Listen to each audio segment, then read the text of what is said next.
अस्सलाम वालेकुम ninth class. आज विंटर वेकेशन के फर्स्ट लेक्चर में हम एक्सरसाइज नंबर 8.1 को डिस्कस करेंगे। तो इसके लिए सबसे पहले कुछ बेसिक कॉन्सेप्ट हमने डिस्कस करने हैं। बेसिक कॉन्सेप्ट में आपके सामने एक पेज है, पेपर है। इस पेपर की दो डायमेंशंस हैं और हर उस सरफेस को जिसकी दो डायमेंशंस हो उसे प्लेन कहते हैं। अब इस प्लेन के ऊपर मैंने दो लाइंस ड्रॉ कर दी हैं, जैसे कि आपके सामने है। एक हॉरिजॉन्टल लाइन है और दूसरी वर्टिकल लाइन है। ये म्यूचुअली परपेंडिकुलर है, मतलब एक दूसरे के ऊपर एंगल क्या बना रही है, 90 डिग्रीज का।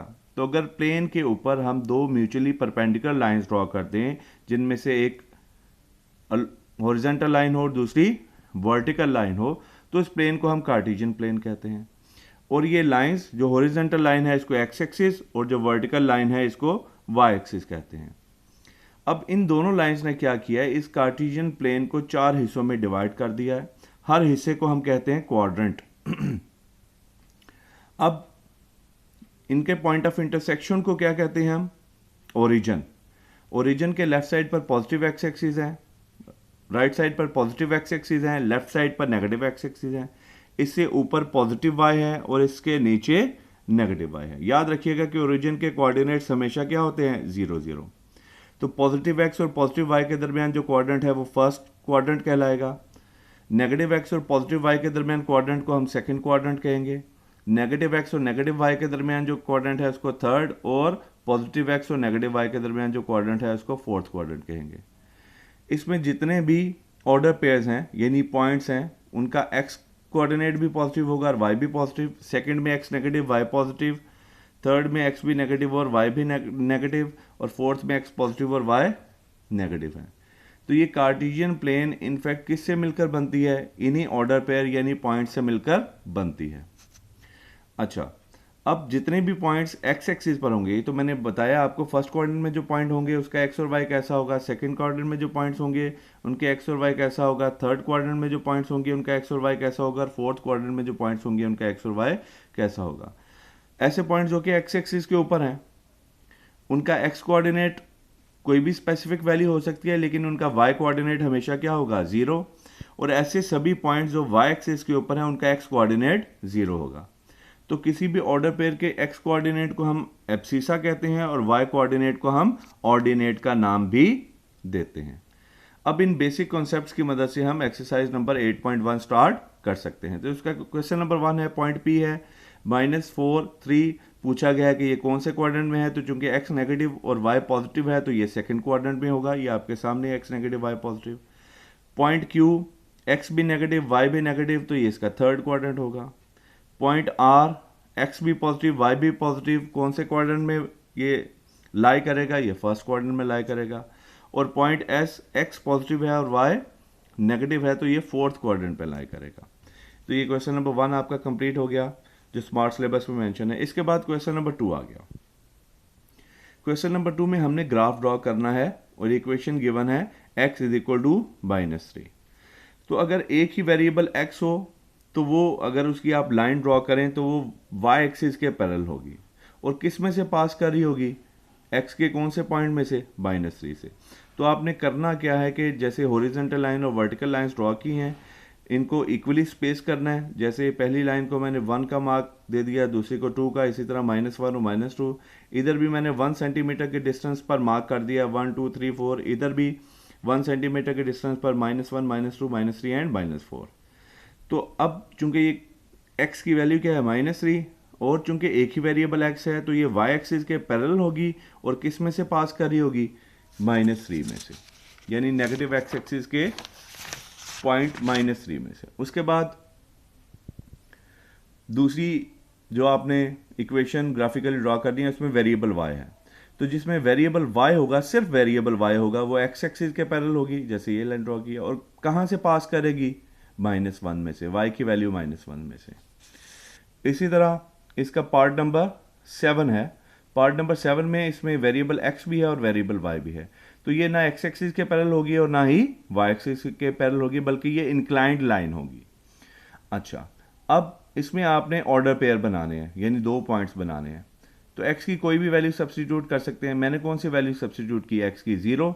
तो x की वैल्यू 0 सब्सटीट्यूट करें तो 3 0 से 0, y की वैल्यू भी 0 आ गई। x की वैल्यू 1 पुट करें तो 3 1 जा 3, तो y की वैल्यू 3 आ गई। अब एक ऑर्डर पेयर क्या है 0 0 और 0 0 क्या है ओरिजिन, जहां पर x एक्सिस और y एक्सिस एक दूसरे को इंटरसेक्ट करते हैं और ओरिजिन के कोऑर्डिनेट्स हमेशा 0 0 होते हैं। अब दूसरा पॉइंट कौन सा है, x डिस्टेंस उसका 1 है और y डिस्टेंस 3 है, तो ये पॉइंट जो है x एक्सिस में 1 के सामने है और y एक्सिस में 3 के सामने है। इन दोनों पॉइंट्स को आपने स्केल की मदद से आगे एक दूसरे से मिलाकर दोनों साइड से एक्सटेंड कर देना है। तो ये ग्राफ आ गया। स्मार्ट सिलेबस में पार्ट नंबर 8 भी है, जिसको आप इसी तरीके से खुद अटेम्प्ट कर सकते हैं। अब नेक्स्ट क्वेश्चन है क्वेश्चन नंबर 3। इसमें इक्वेशन गिवन है 2x - 1 = 3 और पूछा गया है इन इक्वेशंस के बारे में कि ये x एक्सिस के पैरेलल हैं या y एक्सिस के पैरेलल हैं। तो जैसे अभी मैंने ग्राफ ड्रॉ करते हुए आपको बताया था कि अगर सिर्फ वेरिएबल x होगा तो वो लाइन किसके पैरेलल होगी, y एक्सिस के, और जिसमें वेरिएबल y होगा वो लाइन पैरेलल होगी किसके, x एक्सिस के, और जिसमें x और y दोनों होंगे तो वो ना x एक्सिस के पैरेलल होगी और ना y एक्सिस के, बल्कि इंक्लाइंड लाइन होगी। तो इसी बुनियाद पर पार्ट नंबर 1 और पार्ट नंबर 5 को भी सॉल्व किया गया है क्वेश्चन नंबर 3 के। फिर आ जाए क्वेश्चन नंबर 4 पर। क्वेश्चन नंबर 4 में m और c की वैल्यू फाइंड करनी है। उसके लिए गिवन इक्वेशन है y = mx + c। इसको मैंने नाम दे दिया इक्वेशन नंबर 1 का। इससे इन इक्वेशंस को जो प्रॉब्लम्स में इक्वेशन गिवन है इनसे कंपेयर करके इस फॉर्म में y = mx + c की फॉर्म में लेके आने के बाद कंपेयर करना है और m और c की वैल्यूज फाइंड कर लेनी है। अब जैसे प्लस x क्या हो जाएगा -x, यहाँ पर क्या रह जाएगा -2y = -x - 2, -1 से मल्टीप्लाई कर देंगे तो सभी के साइन क्या हो जाएंगे चेंज। 2y = x + 2, 2 मल्टीप्लाई हो रहा है डिवाइड हो जाएगा तो x + 2/2। अब ये 2 दोनों से डिवाइड होगा तो 1/2x + 2/2 1 आ जाएगा। इसको नाम दे दिया इक्वेशन नंबर 2 का। अब जब हम इक्वेशन नंबर 1 और इक्वेशन नंबर 2 को कंपेयर करते हैं तो यहाँ पर x का कोफिशिएंट क्या है m, और यहाँ पर x का कोफिशिएंट 1/2, तो m इक्वल आ जाएगा 1/2। यहाँ पर कांस्टेंट c है और यहाँ पर कांस्टेंट क्या है 1, तो c की वैल्यू 1 आ जाएगी। इसी तरह हमने नेक्स्ट इक्वेशन को भी सॉल्व किया, -1 + 1 हो जाएगा और +3x - 3x हो जाएगा। तो उसको दोबारा कंपेयर किया इक्वेशन नंबर 1 के साथ, तो m इक्वल आ गया -3 के और c इक्वल आ गया 1 के। इसके बाद लास्ट क्वेश्चन है इस एक्सरसाइज का, क्वेश्चन नंबर 5। इसमें इक्वेशन गिवन है 2x - y + 1 = 0। इसको मैंने नाम दे दिया इक्वेशन नंबर 1 का। और पॉइंट के बारे में पूछा जा रहा है कि 0 0 पॉइंट क्या इस लाइन पर लाई करता है या नहीं करता। तो अगर तो आप 0 0 को पुट कर देंगे इस इक्वेशन में और left hand side right hand side के इक्वल आ जाएगी तो लाई करेगा, और अगर लेफ्ट और राइट इक्वल नहीं आती तो लाई नहीं करेगा। तो इस ऑर्डर पेयर के मुताबिक x भी 0 है और y भी 0 है। तो इस इक्वेशन नंबर 1 में जहां पर x है वहां पर भी 0 पुट कर दें और जहां पर y है वहां पर भी 0 पुट कर दें। तो 2 × 0 - 0 + 1 = 0 सॉल्व किया तो लेफ्ट साइड पर 1 आ रहा है जबकि राइट साइड पर क्या है 0। तो चूंकि left hand side right hand side के इक्वल नहीं है तो इसका मतलब है इस पॉइंट ने इक्वेशन को सेटिस्फाई नहीं किया। पॉइंट ने इक्वेशन को सेटिस्फाई नहीं किया तो इसका मतलब है ये पॉइंट लाइन पर लाए नहीं करता। इसी तरह पार्ट नंबर 5 में किस ऑर्डर पेयर को चेक करना है 5 3 को, यानी x वैल्यू 5 है और y वैल्यू 3 है। ये दोनों वैल्यूज हमने इक्वेशन में सब्स्टिट्यूट की, सिंप्लीफाई किया तो लेफ्ट हैंड साइड की वैल्यू आ गई 10, जबकि राइट हैंड साइड क्या है 0। इसमें भी left hand side right hand side के इक्वल नहीं है तो इसका मतलब है ये पॉइंट भी इस लाइन को सेटिस्फाई नहीं करता। इसका मतलब है ये पॉइंट इस लाइन पर लाए नहीं करता।